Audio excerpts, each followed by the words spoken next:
peut-être qu'il a senti qu'il fallait le rééduquer. Il lui a dit, la première leçon qu'il lui a dit, il faut d'abord que tu cesses d'être orgueilleux, tu écrases tout le monde avec ton orgueil, il faut que tu sois beaucoup plus humble, la Torah n'est qu'avec les gens humbles, etc. Il a fait de la morale classique et un peu dure. Bon, ça a passé, il souffrait de cette chose-là, et la fête de Shavuot est arrivée, et comme il avait l'habitude, il est allé étudier avec son papa la nuit de Shavuot. La nuit de Shavuot, la Sugia difficile, le morceau de Gemara qui revenait chaque année. Et il revenait avec les gâteaux de la maman, et le café, etc. Bon, eh bien, au lendemain de Shavuot, il retournait à la yeshiva. Alors là, il a reçu une douche froide du surveillant. Et le surveillant, il a dit, tu te moques de la yeshiva, et tu crois qu'on a le droit de quitter la yeshiva la nuit de Shavuot, alors que tous les élèves étudient ensemble, c'est libre, tu fais ce que tu veux. Il a dit, mais j'étais avec moi, ouais, avec ton père, tout ça, il faudra que tu m'expliques et je vais m'occuper de toi. Donc le vent a commencé à tourner. Et puis, quelques mois après, avant Rosh Hashanah, le surveillant s'est occupé de lui. Qu'est-ce qu'il a fait? Il a fait une razzia dans les armoires des élèves. Il a fait une razzia. Il n'a pratiquement pas trouvé une seule armoire sans problème. Il y avait ceci, un problème, un qui mangeait des chocolats, des cigarettes, des trucs, etc. Chaque élève avait un problème, et Louli aussi avait un problème. Quand il a entendu que le surveillant allait faire une razzia, il s'est précipité vers son armoire, et il a cherché le cahier, il avait disparu. Le cahier avait disparu, alors il était dans tous ses états, ça y est, je suis découvert et tout. Le surveillant a réuni toute la yeshiva, et devant toute la yeshiva, il a dit, il y a un individu parmi nous qui se permet de faire des caricatures, des dessins qui sont totalement inspirés d'une culture étrangère, qui n'ont rien à faire avec la yeshiva, et bien qu'il a calé en Amérique, et qu'il réussisse là-bas une carrière à San Francisco, un truc, il n'a rien à faire dans une yeshiva, un enfant comme ça. Et il a continué sa dracha, son truc. Bien sûr, il n'a pas cité le nom, mais tout le monde a compris qui c'était. Quand il a fini son discours, le pauvre Louli, il était complètement mis le morceau. Il est rentré à la maison, il n'a plus voulu étudier, il n'a plus voulu prier, il n'a plus voulu manger, il n'a plus voulu parler avec personne, il était cassé. Il était cassé. Alors, bon, les parents essaient de remonter, de dire c'est un surveillant, il a le truc, il n'a peut-être pas fait exprès, il n'y a rien qui s'est arrivé parce que le truc était cassé. Et à tel point qu'il s'est produit avec lui ce qui se produit aujourd'hui, avec beaucoup d'enfants aussi précieux que ce garçon, qui quittent le chemin de la Torah parce qu'ils se font casser ou ils se font critiquer, ou ils se font houspiller par des vieux ou par des moins vieux. Donc lui, il a quitté la maison.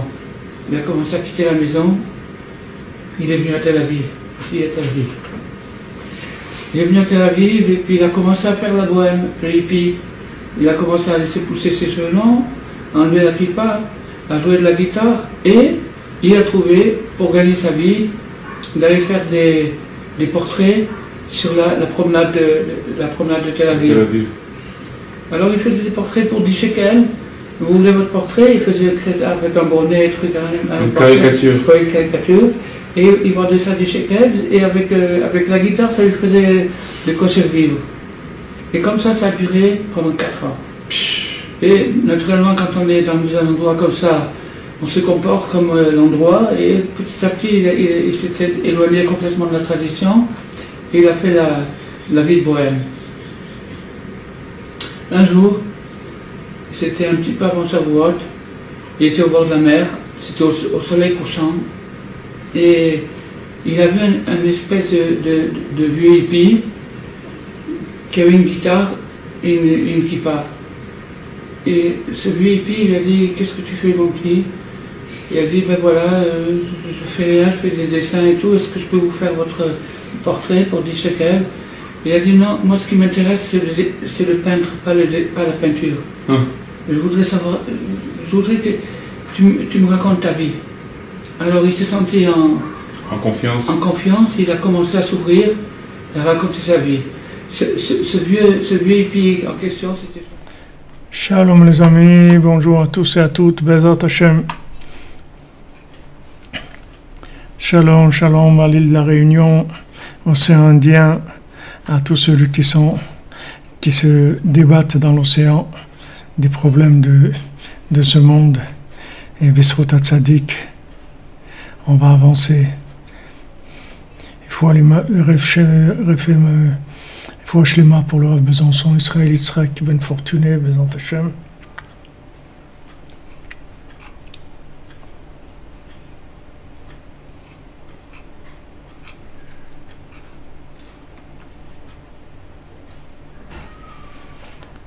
Voilà, on n'a que des bonnes nouvelles, Bezat Hashem. Alors on fait le cours Bezat Hashem pour la refoua de tous les malades, pour la délivrance de tout le monde, tous ceux qui ont besoin de quelque chose, que ça leur revient facilement. Bezat Hashem, que je vous donne tout, il ouvre toutes les portes, Besrut Tzadik.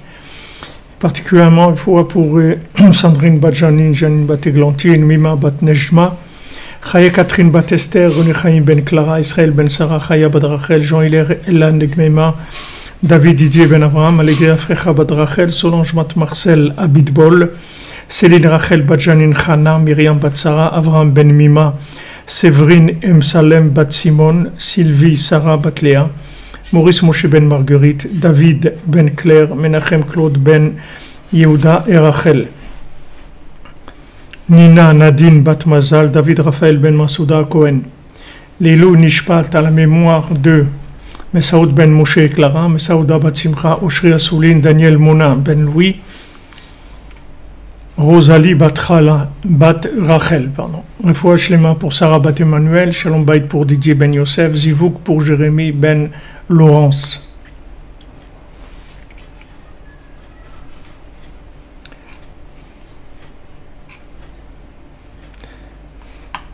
Emmanuel Ben Daniel, Refoua Shlema, Bezat Hashem.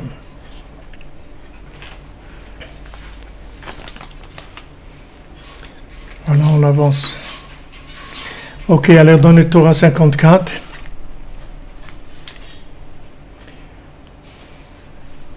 voilà, aucun désespoir, tout arrive.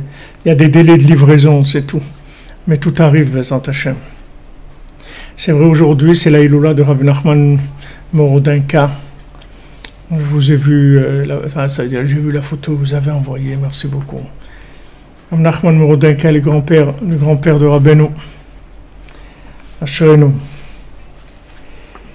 S'rotou yagan alenu va kol Israël, amen, Bezat Hashem, qui nous aide pour la délivrance.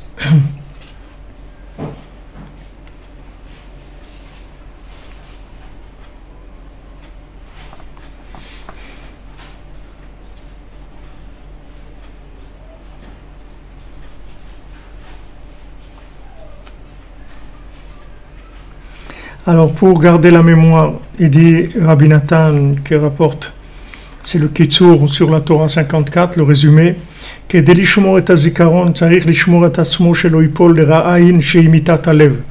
Pour pouvoir garder la mémoire, il faut faire attention de ne pas tomber dans le ra'ayin, c'est-à-dire dans le mauvais œil, qui est la mort du cœur. Zivug Esther Bat Aisha.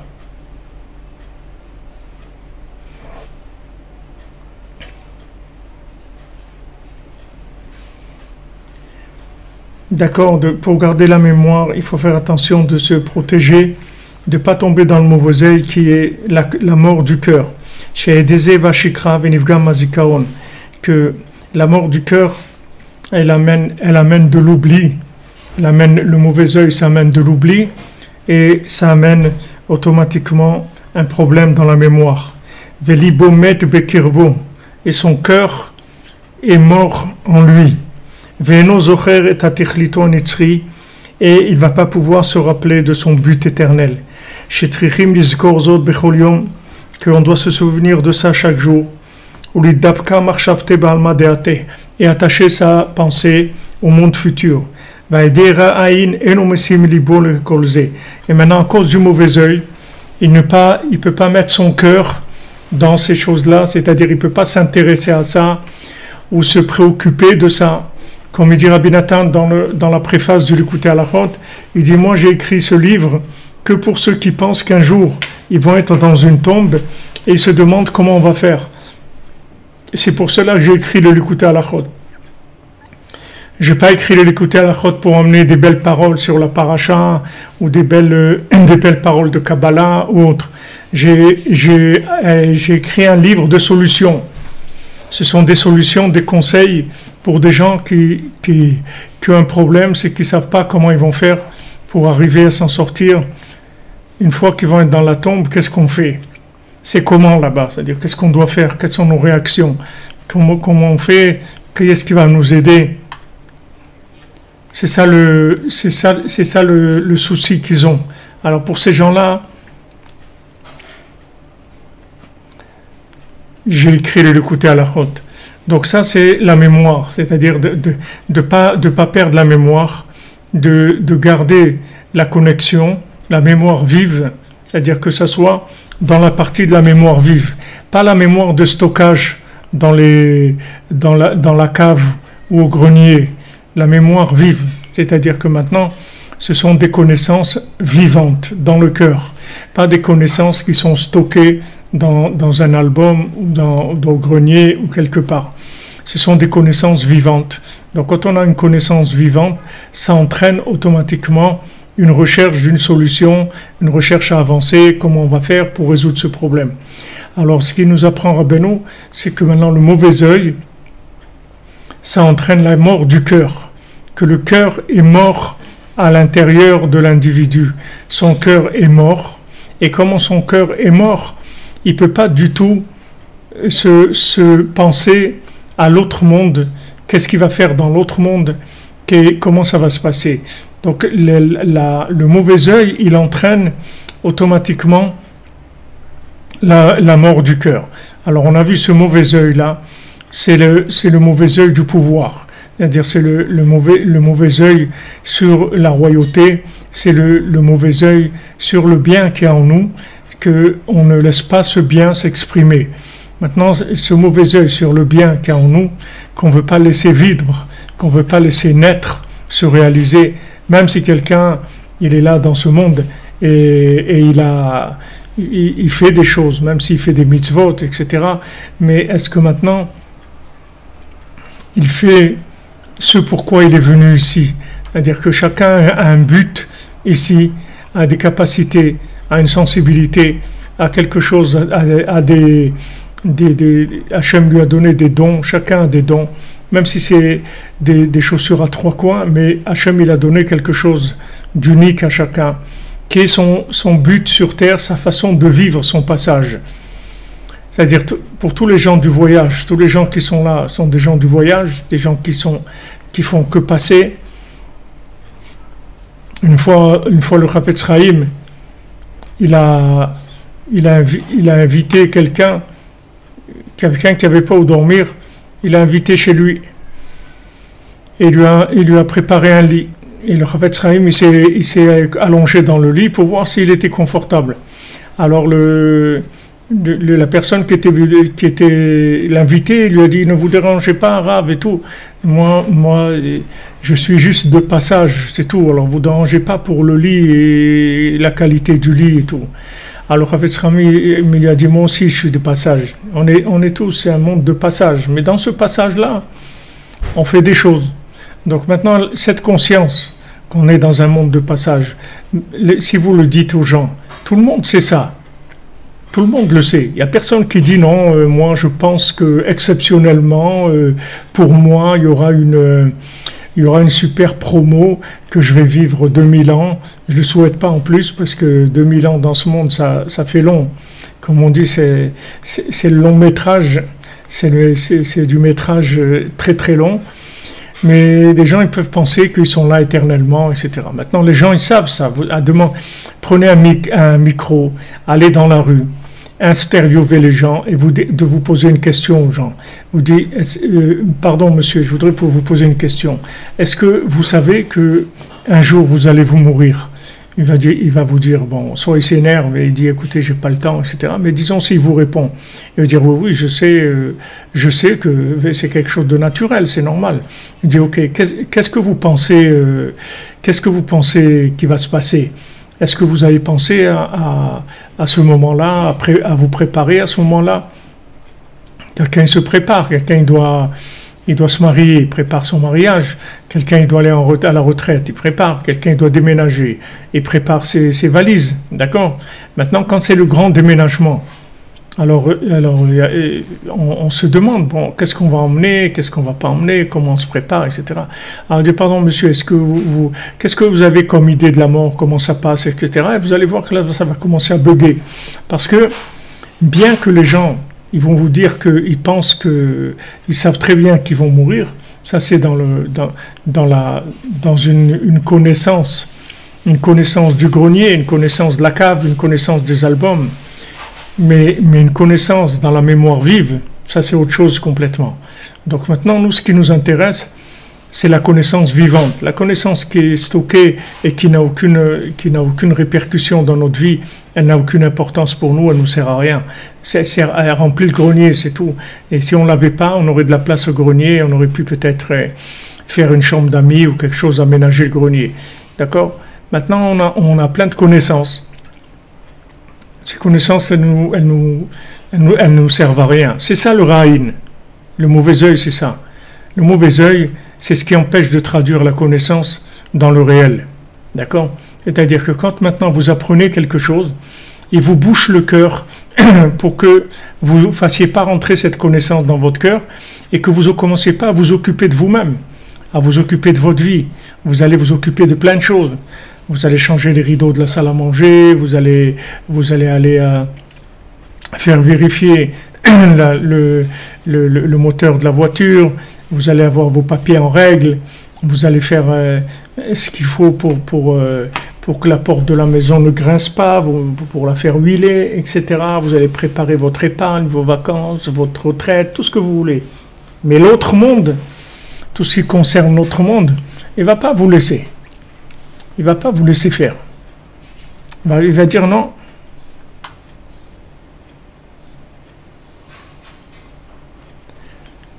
Non. Il ne va pas vous laisser. Vous comprenez? Il va tout faire pour ne pas vous laisser. Excusez-moi.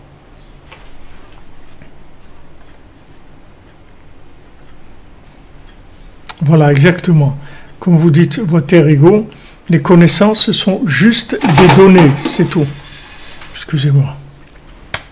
Ce sont juste des données, les connaissances. Alors, ces données, après, il faut les traiter. Excusez-moi, parce que j'ai peur que ça s'éteigne. Oui. Il y a des coupures sur YouTube.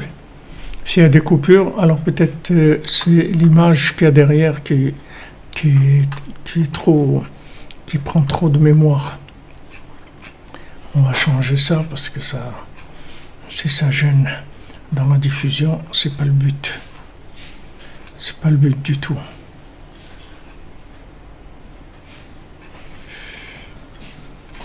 Une minute.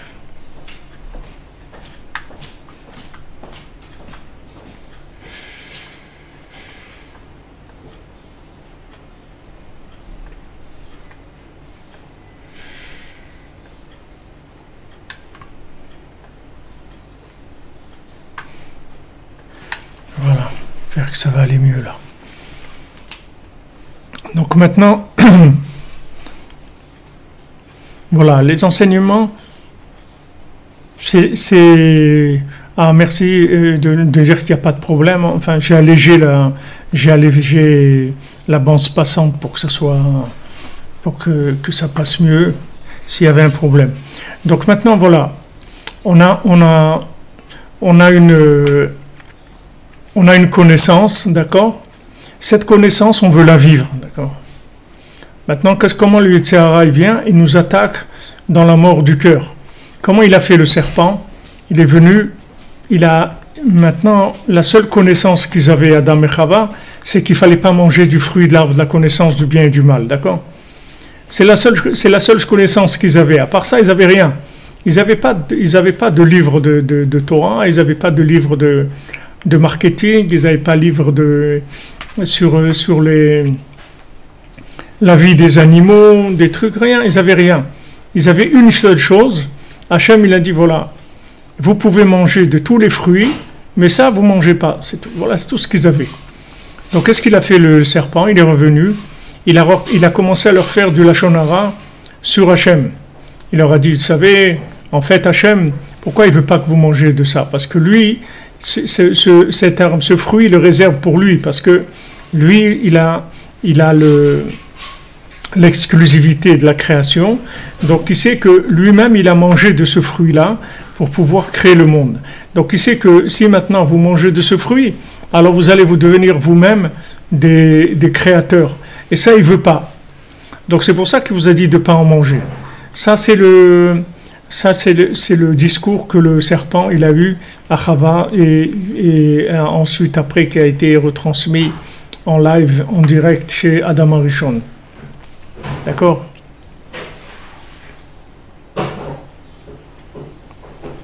Voilà, merci notre ami Romain, toujours là, efficace, Baruch Hashem. Donc maintenant,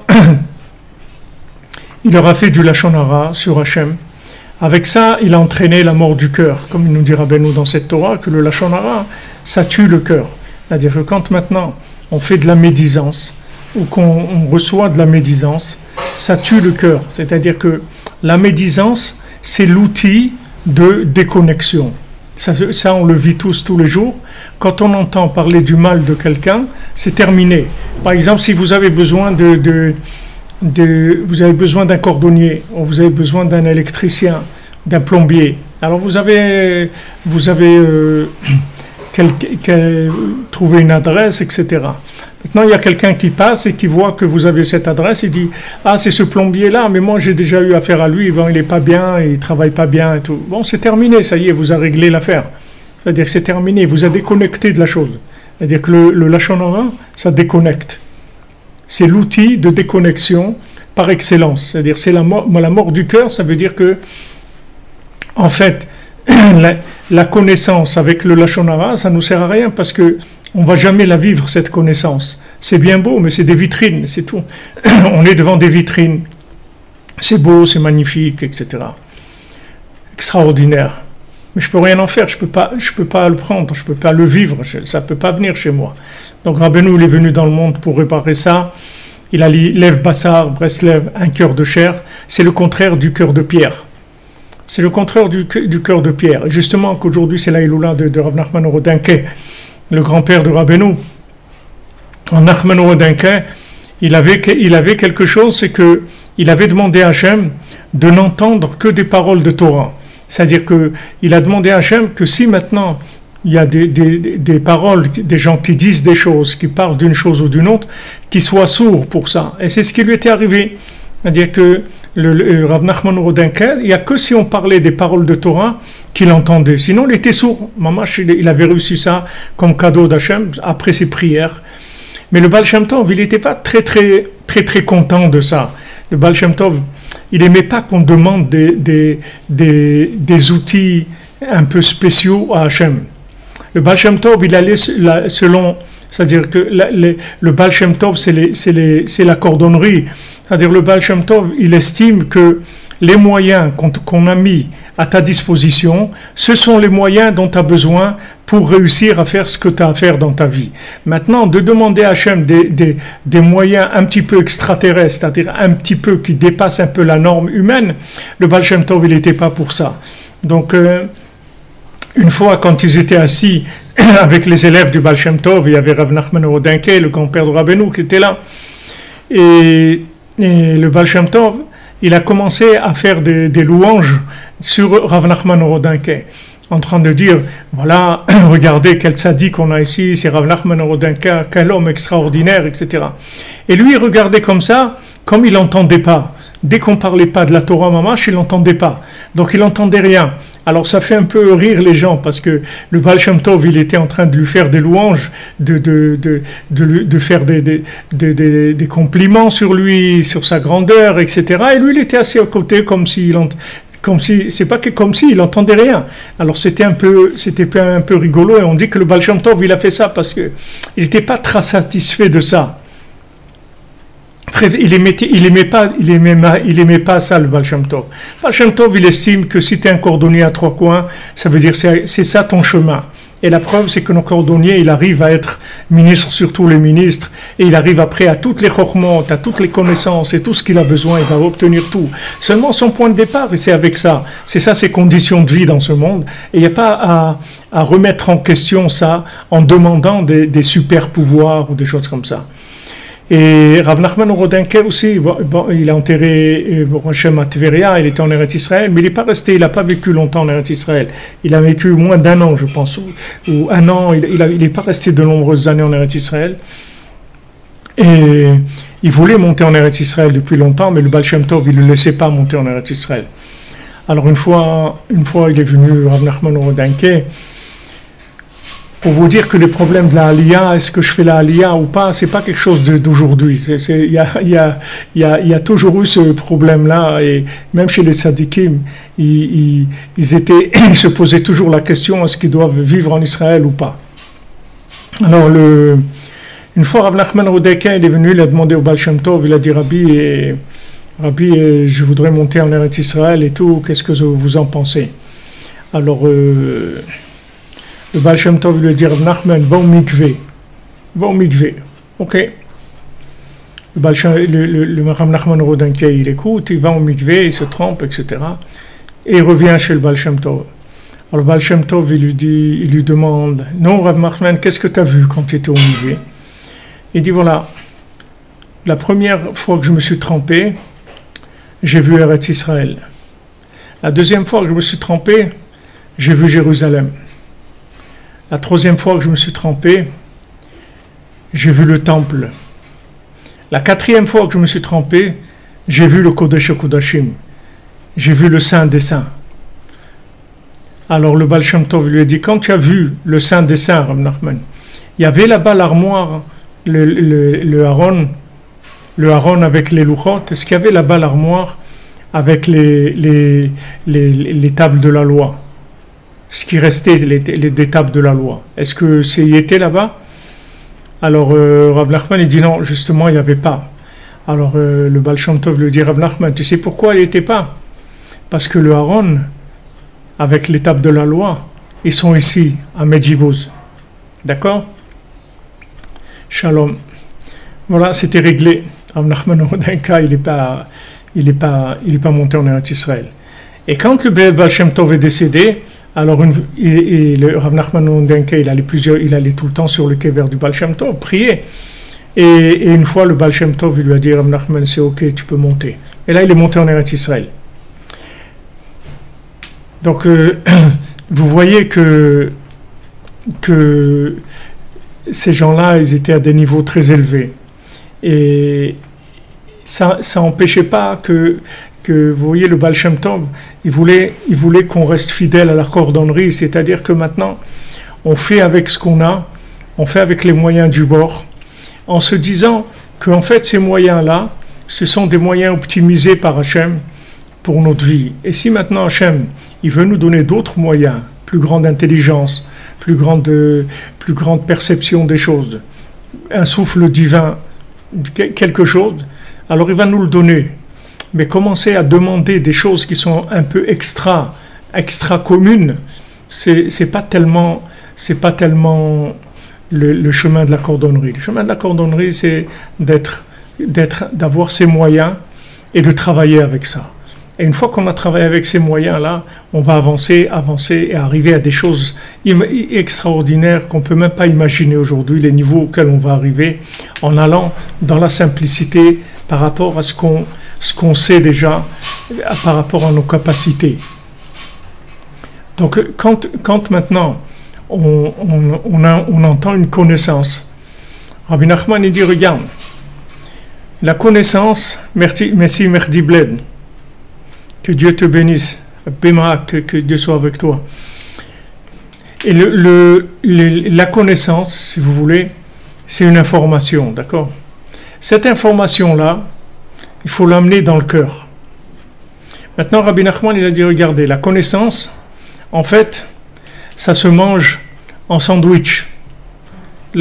Pour la connaissance, il faut avoir, c'est l'avdil comme le McDonald's, mais entre les deux parties du pain, on va mettre la connaissance. Et le pain qu'il y a dessus et le pain qui est en dessous, c'est la prière. Rabbi Nachman, il dit, quand on va étudier, quand on va rentrer dans la connaissance, alors on demande à Hachem de nous diriger vers la connaissance qui nous est adaptée et qu'on puisse ressentir la connaissance adaptée à nous, qu'on n'aille pas dans une connaissance qui n'a rien à voir avec nous. Émilie Haddad, merci. Amen. Pour nous tous, on est là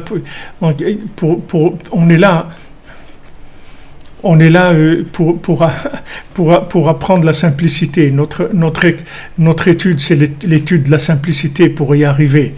Voilà, Anit Fila comme David Ameller. C'est-à-dire que maintenant, quand vous allez étudier, avant l'étude, on fait l'attachement tzaddik, comme il nous fait notre ami David Serrero quand il est là, et on demande à Hachem, aide-moi à ce que mon étude soit profitable, d'accord? Parce que je peux apprendre des choses qui ne me concernent pas. Je peux avoir un peu de la folie des grandeurs et commencer à étudier des choses et voir des choses qui ne me concernent pas et des fois des choses qui ne sont pas vraies aussi. Parce que notre tête, elle est tellement brouillée par de l'intoxication à tous les niveaux que c'est difficile. Donc Rabbi Nachman nous dit, voilà, avant d'étudier, tu pries. Une fois que tu as étudié, tu pries encore. Qu'est-ce que tu pries? Que tu aies le mérite de vivre ce que tu as appris. Donc voilà, il faut de l'hamburger. C'est-à-dire, il faut, avec la connaissance, elle est valable, mais sous forme de McDonald's, c'est-à-dire hamburger. Je la mets entre deux pains de prière, deux couches de prière. Une couche dessus, une couche en dessous. Et à ce moment-là, je suis protégé que ma connaissance, elle risque pas d'être une connaissance qui va être au grenier ou une connaissance qui va être détournée. C'est-à-dire, je suis protégé dans ma connaissance. Donc, si vous voulez, le mauvais œil, le premier mauvais œil, c'est le mauvais œil du serpent, le mauvais œil de tous les anges qui n'ont pas voulu la création de l'homme, qui étaient jaloux de l'homme. Ils ne voulaient pas qu'on soit dans ce monde, qu'on reçoive la Torah dans ce monde et qu'on ait un rapport tellement intime avec Hachem qu'eux ne peuvent pas voir. Parce qu'Hachem nous a créés avec tellement d'affection, avec tellement il attend tellement des choses extraordinaires de nous, et il veut tellement de bien pour nous, que ça, ils en étaient très jaloux. Donc ils ont fait tout ce qu'ils ont pu pour essayer de casser l'affaire, et c'est ce qu'ils sont arrivés à faire à travers le serpent. Ils sont arrivés à faire manger du fruit de la connaissance du bien et du mal, qui a entraîné ensuite la mort. La mort, parce que c'est la mort du cœur, ce qui dit ici.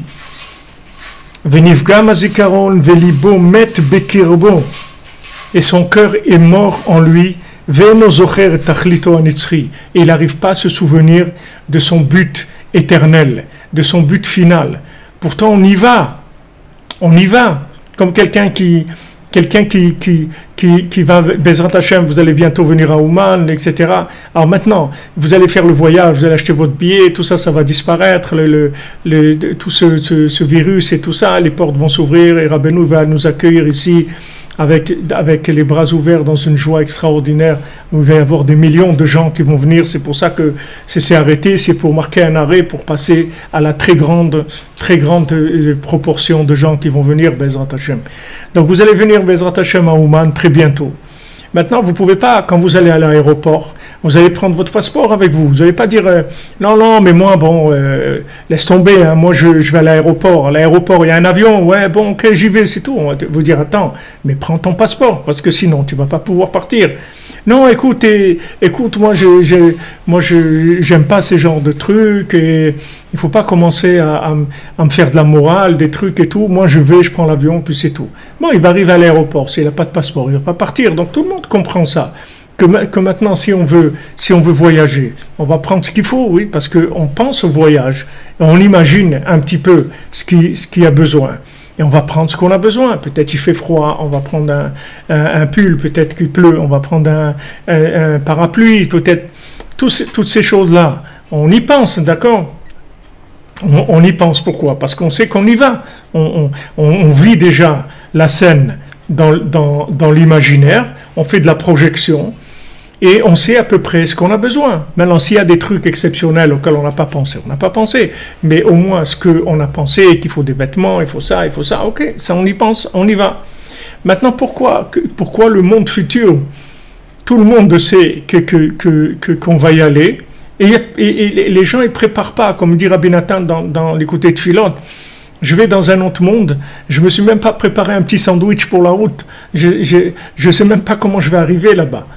Je ne suis pas préparé un petit sandwich pour la route, je vais voyager, alors moi je prépare un petit truc à manger pour la route. Rabbi Nathan il dit, je ne me suis même pas préparé ça, tellement je suis dans l'oubli. Alors c'est ça, si vous voulez, ce monde-là, c'est un monde d'oubli, ça vient du mauvais œil qu'il y a eu sur la splendeur d'Adam Arishon et de Chava, qui étaient vraiment des êtres d'une splendeur extraordinaire. Mais il faut savoir que cette splendeur-là, elle est chez nous aussi. Seulement chez nous, on nous a caché. C'est-à-dire quand Hachem il a dit, regarde, je vous ai fait une tunique de lumière, comme la tunique qu'il a fait, la tunique qu'il a fait Yaakov à Yosef, elle ressemblait à la tunique de Adam Arishon, c'est-à-dire elle ressemblait à comment ils étaient, Adam et Chava, dans leur enveloppe, le corps qu'ils avaient, c'était un corps de lumière, c'était pas un corps de chair, c'était un corps de lumière. Ils étaient lumineux, brillants.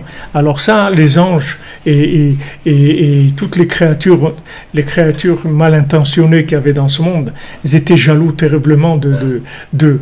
Donc quand ils ont fauté, Hachem il a dit, je vais plus leur faire une tunique en lumière, ktonet, or, une tunique en lumière, mais je vais leur faire ktonet, or, je vais leur faire un habit en peau.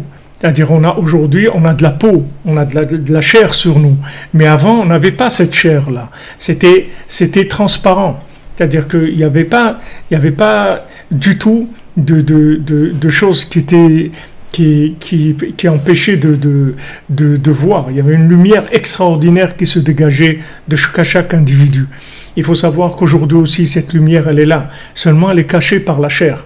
Pourquoi elle est cachée par la chair? Parce qu'Hachem lui-même, il a dit, voilà ce qu'ils ont fait à mes pauvres enfants, Adam et Chava. Regardez qu'est-ce qu'ils ont fait, tellement ces anges-là, ils sont jaloux d'eux. Donc, je vais leur faire un vêtement pour cacher leur lumière, parce que sinon, ils vont les détruire complètement. Déjà, regardez qu'est-ce qu'ils leur ont fait. Ils vont les détruire complètement. Alors Hachem nous avait ce vêtement-là, un vêtement en or, c'est-à-dire en peau, en chair. Mais nous, il ne faut pas qu'on se perde là-dedans. Nous, il ne faut pas qu'on croie comme on dit qu'on est en chair et en os. Nous, il faut qu'on sache qu'on est en lumière. Juste qu'on nous a mis un vêtement sur nous. Comme quelqu'un maintenant, il va sortir la nuit dans la rue, on a peur qu'il se fasse attaquer ou un truc, alors on l'habille avec un manteau de clochard ou un truc comme ça avec ça il peut passer, on risque pas de lui nuire. Mais lui, quand il met le manteau de clochard, il faut pas qu'il s'imagine qu'il est un clochard. Lui, c'est pas un clochard. On lui a mis ce manteau pour qu'il passe inaperçu aux yeux des gens qui sont jaloux de lui, qui lui veulent du mal.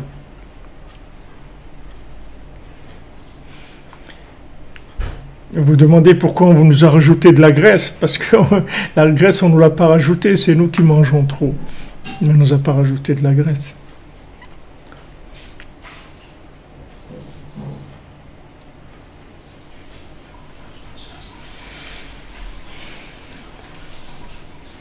Oui, exactement. Quand vous dites Romain, on va ressusciter avec les nouveaux corps en lumière. Oui. Qu'est-ce qu'on doit préparer pour l'autre monde? Vous n'avez pas bien saisi. Eh bien, vous devrez comparer vous devrez préparer tout ce qu'il faut, tout ce que vous pouvez faire de bien ici. On vous le met dans le coffre-fort, votre coffre-fort là-bas.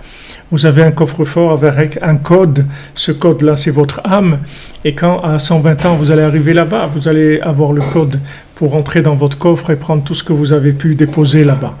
Maintenant, et principalement l'attachement au tzaddik, parce que quand on passe de ce monde à l'autre, on a besoin d'un passeur professionnel qui connaisse les chemins de manière à ce qu'il ne nous amène pas dans des endroits qui sont désagréables et des routes qui sont dangereuses, où on peut se faire attaquer par des anges qui sont très mal intentionnés et qui nous aiment pas du tout. Donc maintenant, on a tout ce qu'on a fait pour Rabbi Nachman dans ce monde, il va le faire valoir pour nous dans l'autre monde. Comme quand le boulanger est venu, une fois qu'il est décédé, le boulanger de Breslev, il est venu voir Rabbi Nachman, son âme est venue voir Rabbi Nachman, il lui demandait, s'il vous plaît, aidez-moi, réparez-moi. Rabbi Nachman lui dit, je te connais pas, tu viens comme ça là. Il dit, qu'est-ce que tu veux? Il dit, écoutez, moi j'étais quelqu'un qui aidait vos hommes, tous les pains qui me restaient, que j'avais pas vendus et tout, pour Shabbat. Alors je leur faisais un prix spécial et je leur donnais ça pour qu'ils puissent faire le 4e repas après Shabbat, le repas de Melavé Malka. Alors Rabbeinu a dit, ah bon, tu as aidé mes hommes, alors je vais t'aider aussi. Et Rabbeinu l'a réparé. C'est-à-dire qu'il a évité tous les barrages, il a évité tous les trucs qui scannent la vitesse pour mettre des PV, pour enlever le permis, pour faire tous les dangers de la route qu'il y a dans ce monde-là. Et dans l'autre monde, il y en a, mais ils sont beaucoup plus nombreux que ce qu'il y a ici, et c'est d'une autre dimension complètement. Donc maintenant, on a besoin de préparer nous-mêmes, de se préparer, c'est-à-dire de penser à ça tous les jours, de manière à ce que notre journée soit connectée, et aussi d'étudier la Torah du Tzaddik tous les jours. Vous ne pouvez pas vous imaginer ce que c'est qu'on a le mérite, Baruch Hashem, d'étudier la Torah de Rabbeinu tous les jours, le jour et la nuit, et c'est pour Masiot la nuit, le Likutei Moharan le jour. Avec ça, on est blindé complètement. Mamash blindé complètement. Vous savez pas ce que c'est. Moi non plus, je sais pas ce que c'est. Moi, j'ai confiance dans Rabbi Nathan, ce qu'il nous a dit. Donc, je sais que, Baruch Hashem, les gens qui sont dans la yeshiva des cordonniers, ils vont arriver de l'autre côté, ils vont être tranquilles. C'est pas des gens qui vont avoir des soucis. Ils vont avoir aucun souci du tout. Parce que ça y est, Baruch Hashem, ils sont prêts. Ils ont fait tout ce qu'il fallait dans ce monde pour pouvoir arriver à un niveau de vie éternelle après, de l'autre côté, de façon extraordinaire. Et comme il a rappelé notre ami Romain, quand on va se réveiller après la résurrection des morts, on va se réveiller avec ce corps extraordinaire, ce corps de lumière qui est notre corps. Seulement dessus, on a une enveloppe aujourd'hui, c'est tout. Mais nous, on doit avoir la mémoire de ça aussi. Il ne faut pas oublier qui on est. Il ne faut pas oublier notre valeur.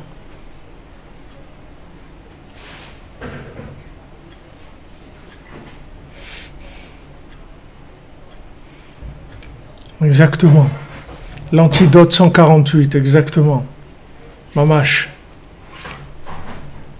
On passe en priorité d'abord et on a des outils, on s'occupe de nous. Même ceux qui bavardent au fond de la classe, pas de problème. Pas de problème, je vous ai raconté déjà. Il y avait une fois quelqu'un, il était attablé dans un restaurant. Non, il y avait quelqu'un, il venait étudier la Torah, avec des cordonniers comme ça. Alors il était assis, mais il ne comprenait rien, parce que c'était un niveau d'étude assez avancé. Alors les gens lui ont demandé, qu'est-ce que tu fais ici? Tu as compris quelque chose de l'étude? Et il dit non, à vous dire, pour être franc avec vous, je n'ai rien compris du tout. Et alors il lui dit, alors qu'est-ce que tu fais là? Alors il a dit, regardez, je vais vous raconter une histoire. Une fois, j'étais dans un restaurant, je suis rentré, il y avait une grande table et tout. J'ai dit, je peux m'asseoir là? Il dit, oui, bien sûr, allez-y. Je me suis assis, je commande, etc. Je commence à manger. Et il y a un groupe de gens qui rentrent. Il dit, pardon, monsieur, ça ne vous dérange pas qu'on se mette à table là avec vous? Je dis, pas du tout, ça ne me dérange pas, allez-y. Alors, il s'installe, ce groupe de gens. Un petit moment après, il y a la police qui rentre et qui les arrête parce qu'ils avaient fait un hold-up. Donc, il embarque à lui aussi avec eux. Ils étaient à table ensemble. Il embarque aussi. Alors, il dit, là, il y a un problème, là. Écoutez, moi, j'ai rien à voir avec eux. Hein. Moi, j'étais là, tranquille, demander au restaurateur et tout. Il dit, ok, tout ce que vous avez à dire, vous le direz quand vous serez en garde à vue, il n'y a pas de problème. Là-bas, vous raconterez tout. Alors, il a dit, de ça, j'ai appris qu'en fait, quand on est avec un groupe de gens, alors on fait partie de ce groupe-là. Peu importe si on comprend ce qu'ils étudient, si on fait partie des gens qui ont fait le hold-up ou pas, ils vont nous embarquer tous de la même façon. Vous comprenez? Vous comprenez? C'est-à-dire qu'il faut avoir des bonnes fréquentations ici, dans ce monde-là. Il faut fréquenter des gens qui sont introduits, vous voyez? Il y a des gens introduits chez Hachem, il faut les fréquenter.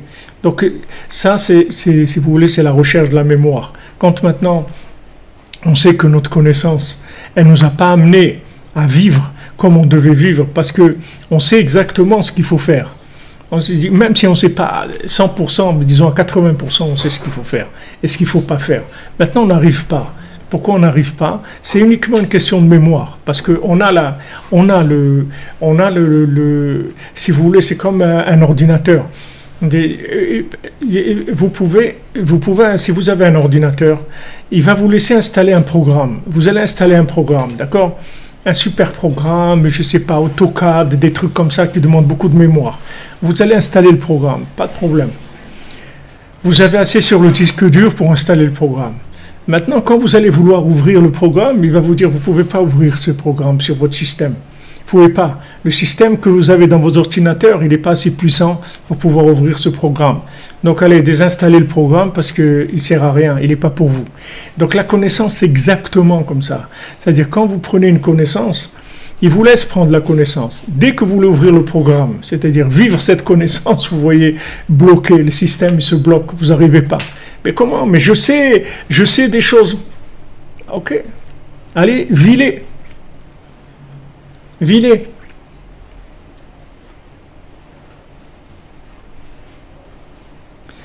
Mais oui, Yehuda. Baruch Hashem, tous les jours, toutes les nuits, on fait Baruch Hashem. Comme vous dites, c'est un grand hold-up, c'est mamash, parce que hold-up, c'est quoi? C'est les bras qui se lèvent, c'est Breslev, c'est les bras qui se lèvent, c'est ça, hold-up, ça veut dire lève les mains, lève les bras, c'est ce qu'on fait. Donc on fait vraiment partie du grand hold-up de ce monde. Vraiment grand hold-up de ce monde. Et c'est pour ça qu'il y a des gens aussi qui sont jaloux de nous, même à part les anges. Il y a aussi des gens qui nous en veulent terriblement. Comment on fait des hold-up comme ça? On rentre dans les trésors du roi, on prend là-bas des Likutei-Moharan, on prend là-bas des Sipurim Massiot, on prend des médicaments qui viennent des mondes les plus élevés qui est. On nous soigne en VIP avec des super médicaments, des trucs qui viennent de mondes où la plupart des gens, ils n'ont jamais eu accès à ça. Et nous, on en reçoit des tonnes, tous les jours et toutes les nuits. Alors, il y a beaucoup de gens qui sont jaloux de ça. Alors, ils attaquent, ils ont de mauvais œil, ils font de la shonara, ils essaient de nous décourager et tout, parce qu'ils sont jaloux. Ils savent qu'on a des médicaments exceptionnels avec Rabbeinu. Rabbeinu l'a dit, regardez, la moindre petite chose que vous allez vouloir faire, du moment où c'est pour moi, ça va devenir une histoire. Parce que uniquement, dès que ça commence à être Breslev, ça devient difficile. Pourquoi? Parce que ce sont des valeurs qui sont cotées à des niveaux très très élevés en haut. Dans ce monde-là, il ne faut pas voir, parce que de ce monde-là, on n'a pas la bourse. Ici, dans ce monde-là, c'est la bourse de diamants, c'est la bourse de la consommation, c'est la bourse de tout ce qui n'est pas intéressant. Mais la bourse qui est en haut, ce sont des choses qui ont une valeur extraordinaire. Rabbeinu l'a dit que Gdolatenu, Vetifartenu, notre grandeur et notre splendeur, c'est que quand Mashiach viendra qu'on saura qu'est-ce que c'est une yeshiva des cordonniers, qu'on saura qu'est-ce que c'est une hitbodedut, un chatzot, un tikkun klali, un voyage à Ouman.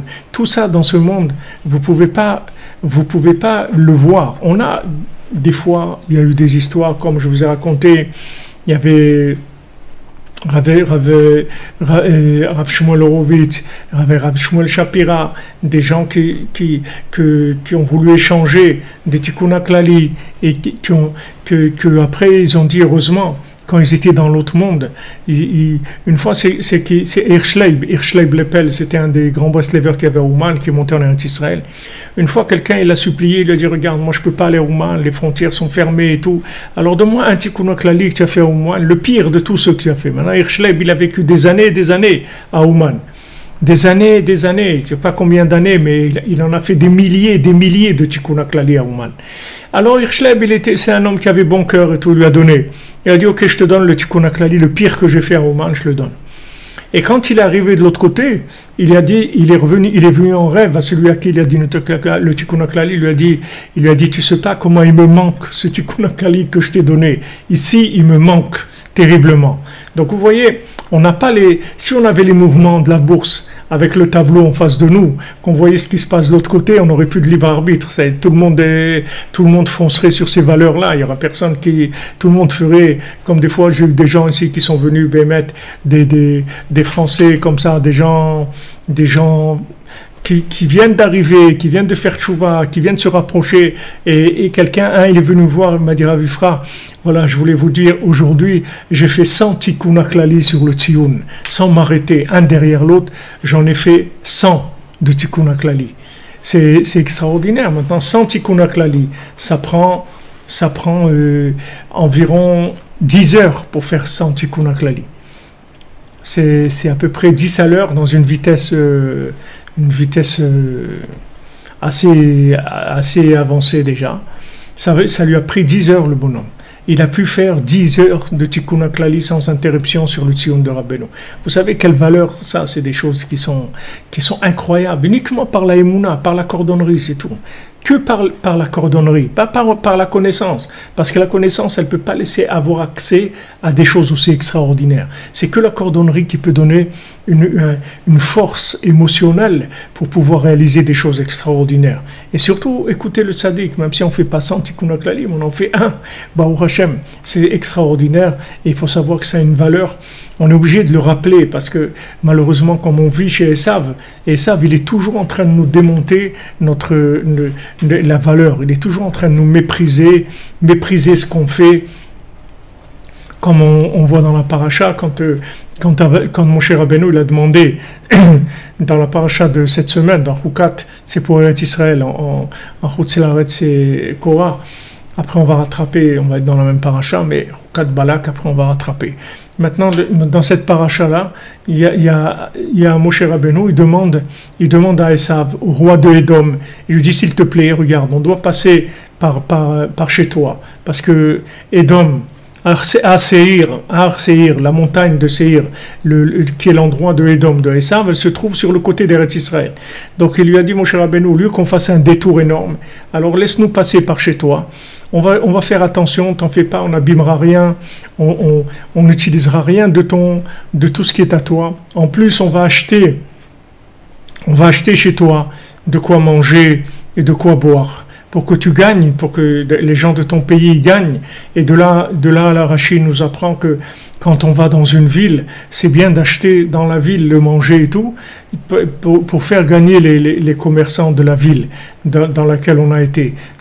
On apprend de ça, Rachid apprend de ces passages-là, que maintenant, Moshe Rabbeinu, il a demandé avec de la grandeur, il a dit, regarde, on va passer chez toi, on va dépenser, acheter plein de trucs et tout, et voilà, laisse-nous passer.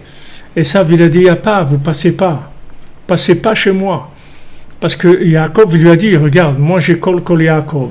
Tu sais très bien que nous, on a la force de la parole. Donc moi j'ai parlé avec Hachem. On a tous parlé avec Hachem.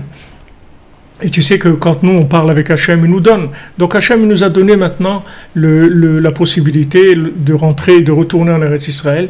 Donc laisse-nous passer. Alors lui, il lui a répondu, et le roi d'Édom, il dit, moi aussi j'ai reçu de Yitzhak, moi j'ai reçu la bénédiction de l'épée. Donc si tu essayes de passer chez moi, je vais venir avec l'épée, alors tu passes pas. Et il n'est pas passé. C'est-à-dire, Moshe Rabbeinu, il n'a pas fait la guerre avec Édom, parce qu'Hachem lui a dit, tu peux pas faire la guerre avec Édom. Pourquoi? Parce que Édom, il avait l'emprise sur nous. Et jusqu'à aujourd'hui, vous voyez tout le rapport qu'il y a avec l'Amérique et tout, il y a une emprise de Esav, parce qu'on est dans la galoute de Esav, même si quelqu'un il vit à Jérusalem, il vit en face du Kotel, et la galoute de Esav, c'est pas un endroit géographique, c'est un mauvais œil, c'est la vision de la vie qu'il nous a donnée.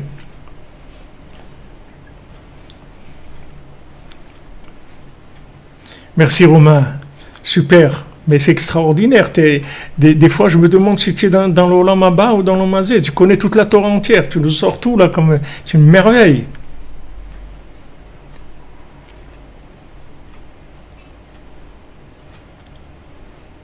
C'est une merveille, Béhémet. Merci beaucoup. Voilà, là où on arrive, nous, on fait ce qu'on a à faire, c'est tout. Là où on arrive, on fait ce qu'on a à faire. Vous comprenez? Maintenant, Esav, il est contre nous, il vient avec l'épée. Pourquoi il vient avec l'épée? Parce qu'il n'y a pas assez de kol Yaakov. Si maintenant on utilise plus la Hitbodedut et la voix et l'appel vers Hachem, alors l'épée de Esav, elle tombe. Elle tombe. C'est pour ça que Rabbeinu dit que l'épée du Mashiach, c'est la prière, c'est la Hitbodedut et la prière. Pourquoi Rabbeinu dit que c'est l'épée du Mashiach? Pourquoi il parle de l'épée? Parce qu'en fait, on va transformer l'épée de Esav en prière. C'est-à-dire, plus on va prier, et plus son épée, elle va fondre. Après, il va se trouver avec une épée, il va lui rester que la poignée, c'est tout. Mais tout le reste aura disparu, ça sera transformé en parole de prière. C'est à ça qu'on va arriver, c'est là-dedans qu'on est aujourd'hui. Et on doit multiplier la prière, parce que c'est la façon de pouvoir arriver à tout ce qu'on doit arriver dans ce monde. Et ne pas se contenter de la connaissance, parce que la connaissance et après l'application à la Esav, c'est-à-dire que les gens qui ont que la connaissance, qui n'ont pas de cœur, quand ils veulent passer à l'action, ils utilisent l'épée de Esav, c'est-à-dire ils utilisent la rigueur, ils utilisent les nerfs, ils utilisent des énergies comme ça, très très mauvaises, pour pouvoir appliquer ce qu'ils ont appris. Mais ça, c'est l'épée de Esav. C'est-à-dire, tant que quelqu'un il agit comme ça, en fait, il donne de la force à Esav. Il ne donne pas de la force à Yaakov. Il ne donne pas de la force à la Shrina. Il donne de la force à Esav. Pourquoi? Parce qu'il utilise l'épée pour faire ça à Avodat Hashem. Il se malmène, c'est-à-dire qu'il utilise ses nerfs, au lieu d'utiliser son cœur et de vouloir, d'aimer, d'être joyeux de le faire, il est en train d'utiliser l'épée de Esav. Donc maintenant, Rabbeinu dit, la prière, c'est l'arme du Mashiach, l'épée du Mashiach, c'est la prière, et cette épée, elle a deux tranchants, un tranchant où on remercie Hachem, et un tranchant Shvachim Shel Makom, et un tranchant où on demande à Hachem ce dont on a besoin. Elle a deux tranchants, l'épée. Et chaque fois que maintenant on utilise la prière, on est en train de rapetisser la lame de l'épée de Esav. Et une fois que maintenant l'épée de Esav, elle va disparaître, qu'il va lui rester que la poignée dans la main, alors à ce moment-là, on va avoir accès à toutes les choses où on doit avoir accès. Donc c'est la même chose pour tous les gens qui demandent de monter en Eretz Israël. Il faut qu'ils voient combien ils donnent de force à Esav dans leur vie et combien ils donnent de force à Yaakov. Parce que s'ils donnent des forces à Esav, il ne va pas les laisser rentrer. Parce que tant qu'on utilise la rigueur, Esav, il peut nous empêcher d'arriver à là où on doit arriver. Parce qu'on utilise son arme à lui. Et son arme à lui, il l'utilise contre nous, pas pour nous. Ça se retourne contre nous. Nous, on doit utiliser la voix de Yaakov. Nous, on doit utiliser le cœur et la voix de Yaakov pour obtenir ce qu'on doit obtenir. Maintenant, quand on utilise le cœur, la prière, le vouloir, comme on étudie la nuit, le vouloir de la chose qu'on veut atteindre, alors avec ça, Esav, il n'a aucune emprise. Il ne peut pas du tout avoir une emprise et au contraire, il va lui-même nous aider comme les trois géants qui vont nous aider. Parce que eux, c'est des géants qui sont nés de l'imagination, comme il nous a dit le Rav de Tchérin. Ces géants qui l'empêchent d'aller chez la princesse, ils n'existent pas en fait. La preuve, c'est qu'ils vont se transformer en quelqu'un qui va les aider. Donc, ils n'existent pas en tant qu'empêchement. Ils existent que dans l'imagination. Pourquoi dans l'imagination? Parce que comme lui, il a utilisé des moyens jusqu'à maintenant, qui étaient des moyens des mains, des moyens de Esav, ça n'a pas marché. Mais une fois maintenant qu'il s'est débarrassé du mécharet, il s'est débarrassé du cheval, il s'est débarrassé de toutes ces choses-là qui étaient en fait des mains. Il s'en est débarrassé et il est rentré que dans le vouloir et dans les larmes, dans la prière.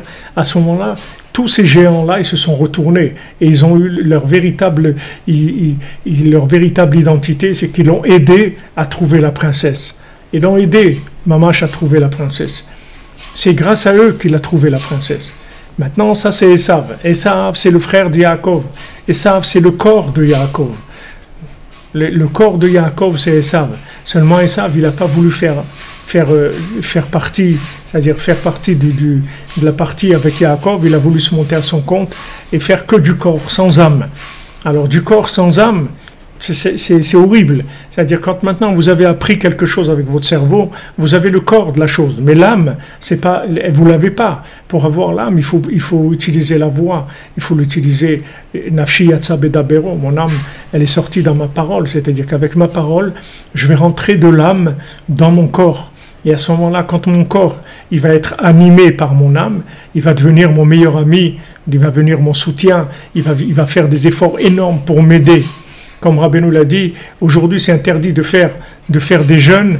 Et Rabbeinu l'a dit, moi-même, si j'avais connu la grandeur de l'Aïd Bodedut, j'aurais pas jeûné du tout. Vous comprenez? J'aurais pas du tout jeûné, Rabbeinu l'a dit. Parce que, qu'est-ce que c'est le jeûne? C'est de taper sur le corps, de frapper le corps, de l'affaiblir. Comme ça, l'âme, elle peut travailler tranquillement. Mais ce n'est pas une méthode qui est tellement reluisante. La meilleure méthode, c'est de parler avec Hachem. Et de chaque parole, elle soumet le corps à Hachem. Chaque fois qu'on parle avec Hachem, notre corps, il se soumet plus à notre âme et à Hachem. Et après, notre corps, il va devenir une aide extraordinaire. Il va nous aider comme les géants qui lui ont donné la solution. Chacun, il lui a donné tout ce qu'il pouvait lui donner. Il dit, regarde, pour toi, puisque tu insistes et tout, je vais appeler tous les... Mais pour faire ça, il faut qu'il l'aime, il faut qu'il y ait quelque chose qui se soit passé à ce moment-là. Avec son insistance, il est arrivé à quelque chose. C'est-à-dire, avec son vouloir, il est arrivé, puisqu'il était que du cœur, lui, c'est tout. C'est tout ce qu'il avait, parce que dès qu'il a utilisé un peu de rigueur, les examens, il s'est fait recaler 2 fois, l'examen du manger, l'examen du vin. Donc ça, il a compris que c'était pas du tout de ce chemin-là qu'il allait arriver. Donc il a lâché tous les outils de ce monde, et il est parti dans le monde de la prière, complètement dans la prière. Et avec ça, chacun des géants l'a aidé. Chacun lui a retransmis, il lui a dit, voilà, je vais appeler tous les animaux pour toi. Il a appelé, il a dit, va chez mon frère. Et après, celui qui dirigeait les oiseaux, aussi, il a appelé tous les oiseaux. Il a dit, va chez mon frère. Et le dernier, c'est le petit vent qui va lui amener la solution. Donc, c'est eux, ils l'ont vraiment aidé. Donc, Esav, il va nous aider. Esav, il peut nous aider. Tout dépend de la puissance de la parole. D'abord, combien on y croit, et combien on pratique, et combien on la connecte avec le tzaddik pour qu'il puisse l'élever, c'est-à-dire élever les prières. Le tzaddik, il les place, il dit Rabbeinu, il place nos prières, il les arrange, il les nettoie quand il y a des problèmes dans la prière, qu'il y a des pensées qui ne sont pas comme il faut et tout, il les nettoie, il amène la prière là où il faut pour pouvoir réussir à ce que la voix, elle domine le corps. Et à ce moment-là, quand la voix va dominer le corps, c'est-à-dire le côté de l'épée de Esav, à ce moment-là, il va y avoir Géoula Shlema, c'est-à-dire Esav va nous aider. Mais détrompez-vous, c'est pas parce que quelqu'un il a envie de monter en Eretz Israël qu'il peut monter en Eretz Israël. Parce que Esav, il l'attend avec son épée. Et si maintenant il n'a pas prié, il risque de se trouver devant des oppositions qu'il ne va pas pouvoir, Chas Shalom, surmonter. Donc il faut prier, se préparer beaucoup avec la prière, jusqu'à qu'on sente qu'on a l'autorisation, que c'est fait, qu'on a reçu l'autorisation, qu'on peut y aller. Ça ne veut pas dire que ça va être facile, mais ça veut dire qu'on peut y aller, c'est tout. Ça veut dire qu'on est capable de dominer les difficultés qu'il va y avoir. Bezrat Hashem. Donc les amis, Be'atzlacha. Saha les amis, merci Sabrina, que Allah yahdik, bihdik, et Bezrat Hashem, refoua shlema de Yehuda ben Chana, refoua shlema, Bezrat Hashem, à tous les cordonniers, tous les gens de la cordonnerie.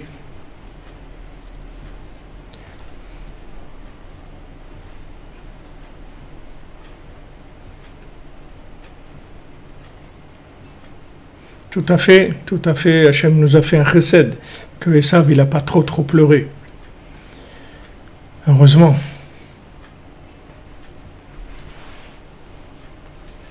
Voilà les amis, que des bonnes nouvelles.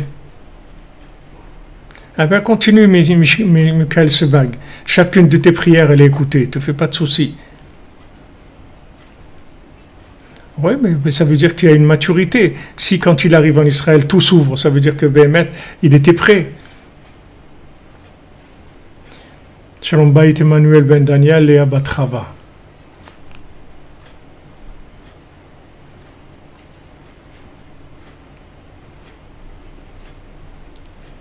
Merci, Madame Steven, merci pour vos bénédictions.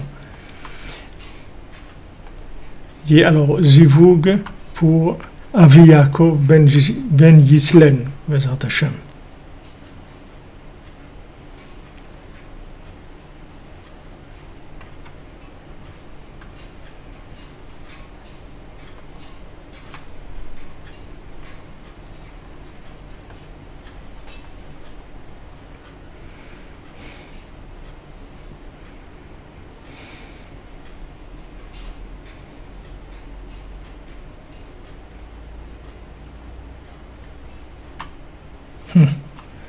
Ouais.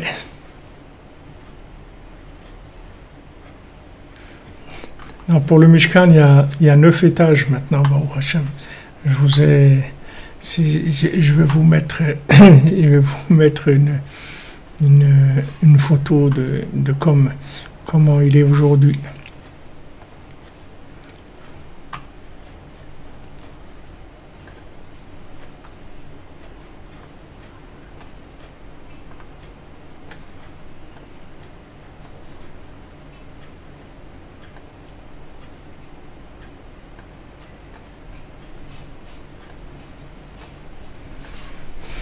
Voilà comment il est aujourd'hui.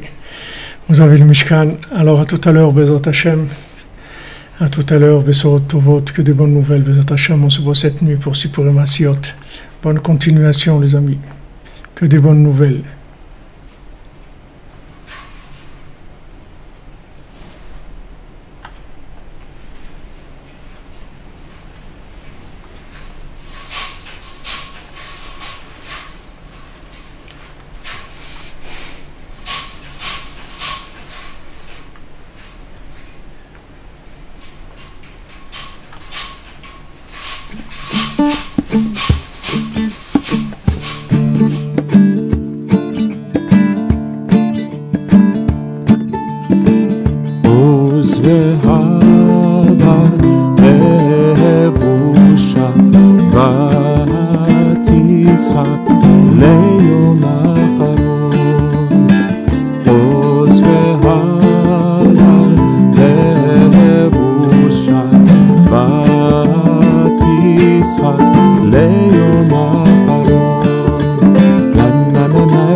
ליום האחרון